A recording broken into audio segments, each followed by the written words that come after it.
ब्रह्मा मुरारी सुप्रांतकारी भानु शशि भूमि सुतो बुधश्च गुरुश्च शुक्र शनि राहु केतव सर्वे ग्रह शांतिकरा भवन्तु नमो नमः। તમારા બધાનું સ્વાગત કરું છું આધ્યાત્મિક મહાશક્તિમાં। ખરા અર્થમાં ત્રિમૂર્તિ સ્વરૂપ ત્રિદેવ કેવી રીતે સચરાચર સૃષ્ટિમાં વ્યાપ્ત છે અને કેવી રીતે આ કણે કણમાં ઈશ્વર તત્વ જોડાયેલું છે। તો આપણે સૌ જાણીએ છીએ કે પરમ તત્વમાંથી 3 તેજપુંજ ઉત્પન્ન થયા અને શિવપુરાણનો આધાર લઈએ તો એક અગ્નિ સ્વરૂપે લોહ સ્તંભ રૂપે ભગવાન સાંબ સદા શિવ પ્રગટ થયા અને એ વખતે બ્રહ્માજી અને વિષ્ણુજીનો જે મત હતો એ મતનું ખંડન કર્યું અને શાશ્વત સ્વરૂપ સમજાવવામાં આવ્યું। જો વિષ્ણુ પુરાણનો આધાર લેવામાં આવે તો ભગવાન શ્રી નારાયણના નાભી કમળમાંથી એક કમળ ઉત્પન્ન થાય છે અને ત્યાં બ્રહ્માજીનો પ્રાદુર્ભાવ થાય છે। તો આ ત્રણેય દેવો જે ત્રિદેવ છે એને એક પોતાનું દાયિત્વ સ્વીકાર કર્યું છે। બ્રહ્માજી આ સંપૂર્ણ બ્રહ્માંડની સૃષ્ટિની રચના કરવાનું કાર્ય કરે છે, એટલે દરેક જીવાત્મામાં એ બ્રહ્મ તત્વ વ્યાપ્ત હોવું જોઈએ।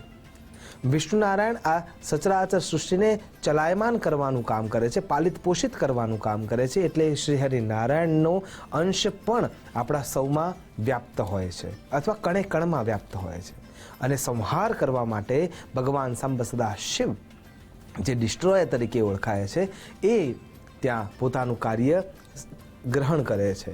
તો એ રૌદ્રતા, એ નાશ કરનારી જે શક્તિ છે એ પણ આપણા સૌમાં વ્યાપ્ત હોવી જોઈએ। પણ કેવી રીતે એ ક્યાંય જોવા મળે છે ખરા?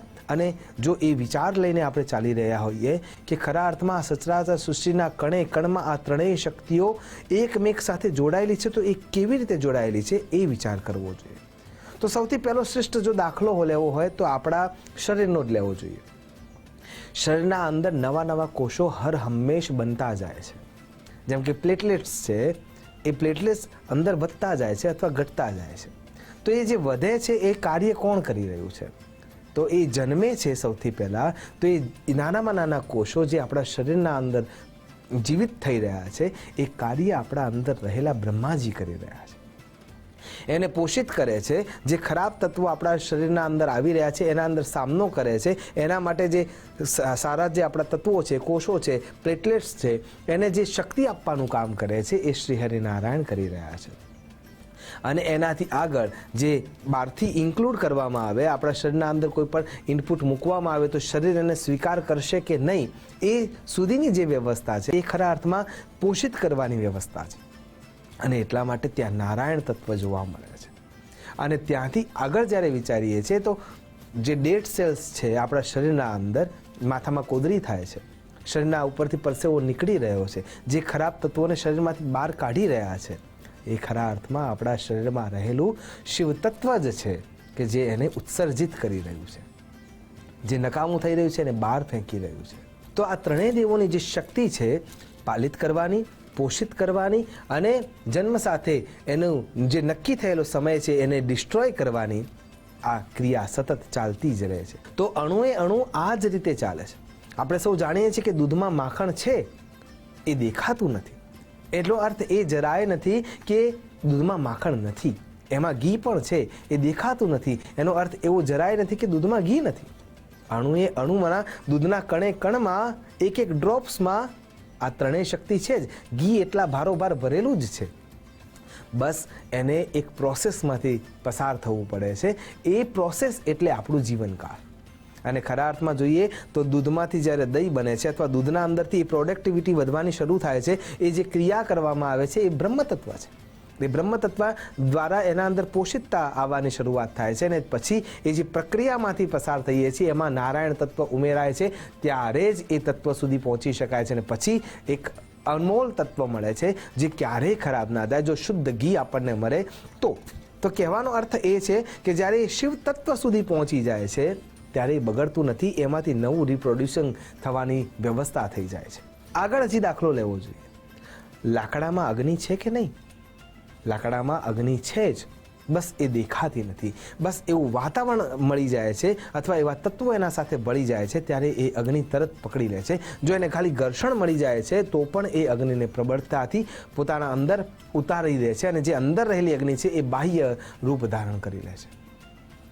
અને એ રીતે વિચાર કરીએ તો લાકડામાં સુગંધ પણ છે, તો એ જે સુગંધ અંદર મૂકેલી છે એ અગ્નિ અંદર મુકાયેલી છે, એ બીજું કોઈ નહીં, બ્રહ્માજી છે. મૂળ તો બ્રહ્મ રૂપાય, મધ્ય તો વિષ્ણુ રૂપીને, અગ્રત શિવ રૂપાય. આ ત્રણેય દેવો એકમેકમાં આ રીતે દરેક તત્વમાં ભળાયેલા છે. પાણી તત્વનો વિચાર કરીએ તો એમાં જીવની શક્તિ છે, પણ એ જીવની શક્તિ ખરા અર્થમાં જોઈએ તો કેવી રીતે મળે છે? H2O આપણે વિશ્લેષણ કરીએ છીએ કે ભાઈ આમાં આટલું ઓક્સિજન છે, આટલું હાઇડ્રોજન છે, એ પ્રમાણેનું જ્યારે મિલન થાય છે ત્યારે પાણી તત્વ તૈયાર થાય છે. તો એ મિલન કરનારા જે મુખ્ય ભાગ છે, જે ઘટકો છે, એ બ્રહ્મ તત્વ છે. અને પછી અતિ અંબો મહાવિષમ નાસ્તિ અંબો મહાવિષમ. શરીરને જ્યારે વિચાર કરીએ તો વધારે પડતું પાણી શરીરમાં જતું રહે તો જરોદર થઈ જાય છે, એ રોગ થઈ જાય છે, અને એ નાશ કરનારું તત્વ છે. એટલા માટે ત્યાં શિવ તત્વ જોવા મળે છે. કહેવાનો અર્થ એ છે કે કણે કણમાં ઈશ્વર વ્યાપ્ત છે, અને એમાં પણ આ ત્રિમૂર્તિ દરેક જગ્યાએ જન્મથી માંડીને, પોષકતાથી માંડીને નાશવંતતાના સુધી વ્યાપ્ત રહેલું છે, જોડાયેલું છે. અને એ અન્ય ક્યાંય નહીં, આપણા શરીરમાં છે, તમામ પ્રકૃતિના સેલ્સમાં છે. એ રીતે વિચાર કરવામાં આવે તો આપણા શરીર ઉપર જેટલા પણ કોષો છે, જેટલા પણ સૂક્ષ્મથી સૂક્ષ્મ રોમકૂપો છે, જેટલા પણ છિદ્રો છે, આ તમામ 3,60,000 કરોડ છિદ્રો આસપાસ આપણા શરીરમાં હોય છે, અને અન્ય પશુઓના શરીરમાં હોય છે.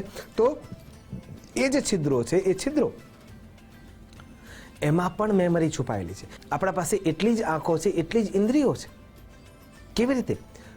અંધ વ્યક્તિ હાથમાં લે છે અને એને સ્પર્શીને એવું સમજી જાય છે કે આ કેટલાની નોટ છે, કેમ કે ત્યાં એની આંખ છે. એ સેલ્સ ત્યાંથી એનો ઉપયોગ કરે છે, એને એ જગ્યાને સિદ્ધ કરી છે. એ અણુના અંદર સર્જનની, વિસર્જનની શક્તિ એને મૂકી રાખી છે, એને એનો પ્રયત્ન કરીને એને એ જાગૃત કરી છે, અને એટલા માટે ત્યાં એની આંખ છે.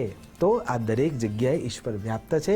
આ ત્રિમૂર્તિ કે ત્રણે ત્રણ સ્વરૂપ આપણા સચરાચર જગતના અણુએ અણુમાં, બ્રહ્માંડના અણુએ અણુમાં વ્યાપ્ત છે. એટલા માટે સ્પષ્ટ રૂપે એવું કહી શકાય છે, યથા પિંડે તથા બ્રહ્માંડે.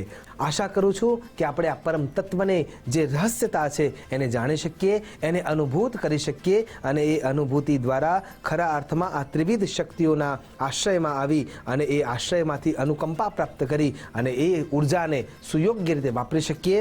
એ જ અભ્યર્થના સાથે નમસ્કાર. અસ્તુ સદા. શિવોહમ. નમો નમઃ.